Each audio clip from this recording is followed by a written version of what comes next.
কিরে বাবি, কালকে তো খুব সাজেশন দিলি। বল তোর বায়োলজি এক্সাম কেমন হয়েছে? সাজেশন মিললো? সাজেশন তো মিলেইছে, কিন্তু এমনিতেও আমি খুব ফিজিক্স কেমিস্ট্রি ম্যাথসের পরে আমি অনেক পড়ে গেছিলাম।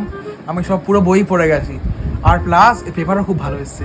যাক বাবা, তাহলে 11-এর পড়া কবে শুরু করছিস? এই তো সবে পরীক্ষা শেষ হলো, একটুখানি রিল্যাক্স করি তারপরে শুরু করবো। হ্যাঁ, তা অবশ্য ঠিক। 2-4 দিন রিল্যাক্স করতেই পারিস। তা একটা কাজ কর না, কটা গল্পের বই কিনে দি। না না মামা, বলছি আমার ফোনটা দাও না। কি? আবার সেই ফোন? কেন, রিল্যাক্স অন্যভাবে করা যায় না? গল্পের বই পড়, দরকার হলে টিভিতে ভালো ভালো সিনেমা দেখ, মার হাতে হাতে কাজ কর। খারাপ লাগে না? না, এতদিন মা তোকে দিয়ে একটা কাজও করায়নি, তোর পরীক্ষা ছিল বলে। আজকে থেকে তো নিজে থেকেই তোর কাজ করা উচিত, যে মা তুমি এতদিন কাজ করতে দাওনি, আজকে কাজ করি। যেই না রিল্যাক্সের কথা উঠলো অমনি ফোন। মা, দেখলে তুমি এতদিন বলছিলে যে আমার এক্সাম চলছে বলে ফোন ধরতে না, কিন্তু তুমি আমাকে কখনোই ফোন দিতে চাও না। এই, কেন ফোন দিতে চাই না জানিস না? প্রত্যেকবারে তুই বলিস মা ফোনটা দাও, আধা ঘন্টা পরে রেখে দেবো, একটু রিল্যাক্স হবে।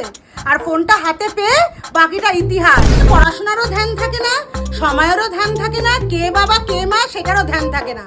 তখন আর তুই আমার ছেলে থাকিস না, অন্য জগতে চলে যাস।